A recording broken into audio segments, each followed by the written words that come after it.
Joey Logano wins the pole. It's a Ford front row, and Honda and NASCAR talks heat up. Let's get into it. Coming up next.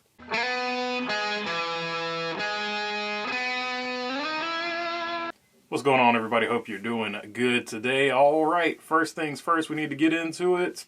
Joey Logano wins the pole, Michael McDowell on the outside pole, and it is a Ford front row. Those new Dark Horse Mustangs look really fast.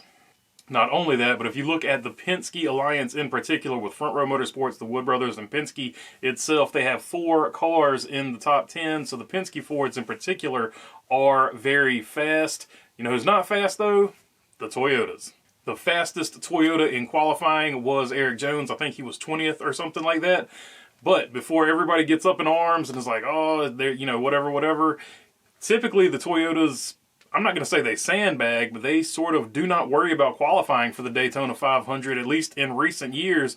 So I'm going to reserve judgment until the dual races to see how they come up through the field, because maybe they didn't trim their cars out maybe as much as some of the other teams did. So I'm not going to get too concerned about it until I see the duels and how they can come through that. Speaking of which, there is a good mix of other cars, and one thing of note before I get to these duels, Chevrolet, for having the oldest car in the field, also have a good number of cars in the top 10. So it looks like Chevrolet might start the season off at least on even terms speed-wise, even though they have a much older car. All right, now let's get to those duels.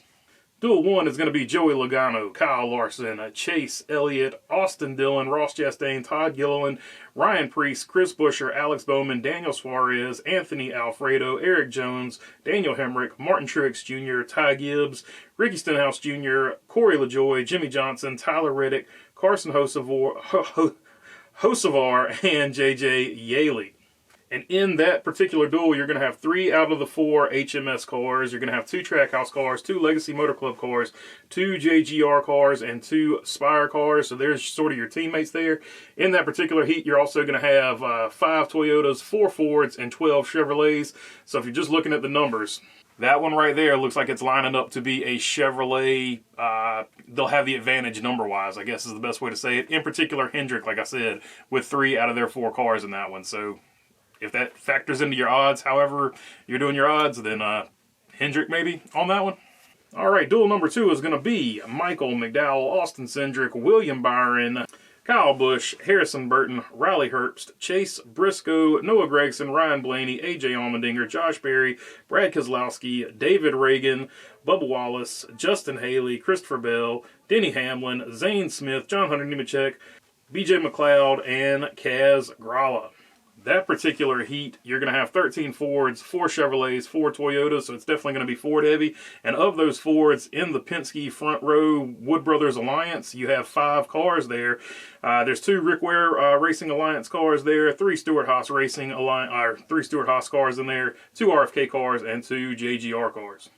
So looking at that one, I'm just going to say one of the Penske Alliance cars is probably going to win. What if Michael McDowell, because I wonder if he actually pulls that thing in the pits, plays it safe, or if he goes out there and tries to win. So that'll be interesting to watch as well. But yeah, probably that one. I'm gonna lean toward one of the Penske Alliance cars winning that one. This from Adam Stern with the Sports Business Journal. Amid auto industry disruption, NASCAR tries to keep car partners happy in talks with Honda. And they start the article off saying NASCAR COO Steve O Donnel says negotiations to add a new automaker for competition are heating up. The racing series starts its 2024 regular season this weekend at Daytona, and NASCAR's biggest weekend, not only for things like viewership and attendance, but also with hosting high-level corporate titans, including those from automotive brands. NASCAR has been searching for over a decade to find a 4th manufacturer, or what the industry refers to as original equipment manufacturers, to join. Chevrolet, Ford, and Toyota. Dodge left the sport in 2012, though it held talks about re-entering around 2022. NASCAR has also been chasing Honda for years and remains in discussions with the automaker, according to a person familiar with the matter. And of course, that's interesting that NASCAR has been chasing Honda for a long time. And of course, these rumors have swirled around. Will it finally get done this time? Will it not get done this time? We don't know.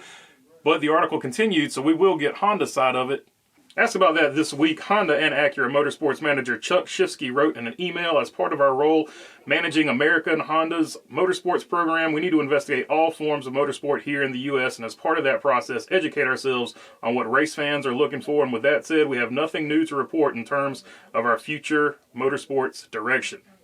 So that basically tracks with what Honda has been saying in the past, but they have been building up their HPD, Honda Performance Division staff or whatever. They've been hiring people left and right over there, and a lot of people are thinking, hey, that's because they're going to NASCAR or IMSA or whatever, but in NASCAR and IMSA being the exact same thing, really, especially if they can work the angle to get that engine package how they want it, where I'm thinking NASCAR is trying to get an engine package that'll run for NASCAR and also run for IMSA. This is just speculation on my part. I think that's what the Garage 56 was all about.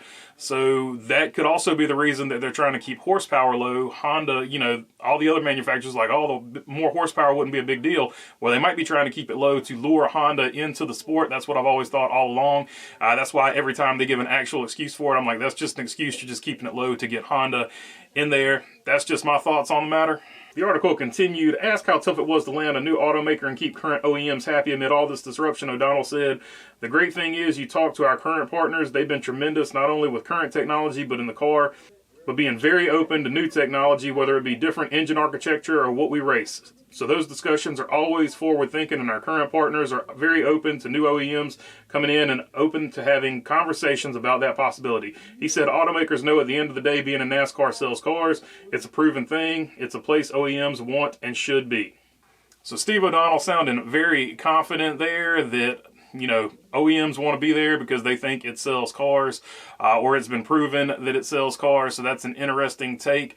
And just overall confidence. It seems like he feels pretty strong that the negotiations are going really well. And also in this article, it talked about the other various forms of technology that they're looking at. He included talking about electrification and, of course, the hydrogen type engine systems and things like that. So we'll have to see what comes of that. But either way, good news that Honda is at least thinking about coming into the NASCAR Cup Series. Let me know your thoughts down below on what you think about it. But that's all I got for you on this one. Getting ready for the duels tonight. I will do a stream after the duels are over tonight. Where if you want to join in on that live stream, would love to have you there. But other than that, that's all I got for you on this one. And if you're first time, would love to have your subscription. If not, I'll keep making these things. If you're already subscribed, you know I appreciate you all as well.